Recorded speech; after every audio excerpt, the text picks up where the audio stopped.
saaxiib joogso rag waa ku anaysiin haddii aan ku yiraahdo ka waran hal mar fil soo saariyadeeda u gaaro kuma tigno wadaag hal eray xafidiini adeegsan xariifkaas marax waaye مشروع كامل شارعنا القبر كون واحد كامل المشروع كان هذا الجبوي ولا يلاحظه هرسل بالشو مشروعني وحوليس كساري ما من وناقة مشروع كان يوحو قبتي أو وحكا قبتي سديت له أو دبدأ إيو مقالة برد وصدح مشروع لقفلين أنه كهايدهان وحنسكت دينا مركز تارو كشغينو إنا نفلينو مشاريع وحكو أول أو بلشدو أي تابن كرتو بريتنا بلشدا وحكو أول أي أوحري كرار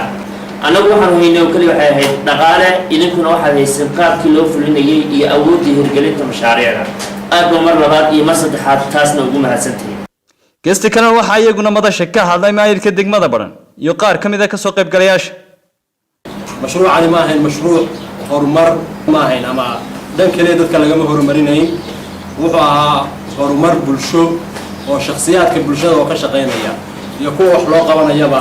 lagu horumarinayo waxaan leenahay dadka ka faa'iideystay fursadda iyo magaalooyinka iyo bogcadaha u helay inay barnaamijka ka faa'iideystaan mashruuca SSF horseed bulsho care ay maxaan ku raadayay leergaraynayso bulshaduna fulinta iyo maxaan ku raadayay iyo gudiyada iyo maamulada deegaanada laga soo sameeyay fulinta ay leeyihiin waxaan rabnaa in dib looga noqon abaabulka dadka la geliyay iyo cidda lagu sameeyay iyo aqoonta la barayna in halka ka sii socoto فرتكو وحن ugu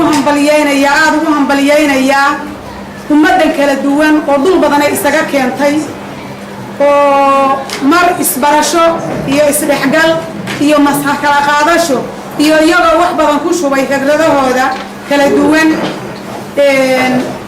waxay door weyn ka qaadanaysaa baad moodaa xagga nabadgelyada waxay door weyn ka qaadanaysaa waxqabadka wadaninimada intii xafadu socotay waxa si rasmi ah ugu wareejiyeen hawlwadeennada hay'adda care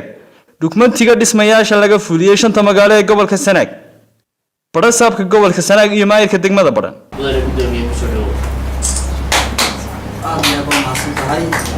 aniguna waxaan si rasmi ah ugu wareejinayaa guddoomiyaha golaha deegaanka Madaxweyne Cabdi Xadiise iyo doon mashaariicii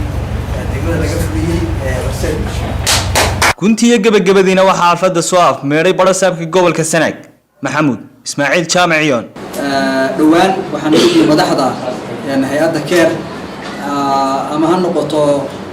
guud ahaan Soomaaliya ama ha noqoto Puntland iyo saraakiisha xafiiska Baran runtii waxa ay noo sheegeen inay ballaarin doonaan mashaariicda ay gobolka ay ka hayaan runtii aad baan u faraxsanahay sidan mashruucaas bulshadu ay uga qayb qaadatay mashruucii biyagelinta magaalada haddii aan la idmo ceelku ceel biyo badan weeye magaalada la soo gaarsiinaya insha Allah tacaala isagana xaflad baan u qaban doonaa waxaan rabnaa inaan ka codsano hay'adda ceel labaad inoo qodo Cabdi Ciis Geele telefishinka caalamiga Somali Channel Baran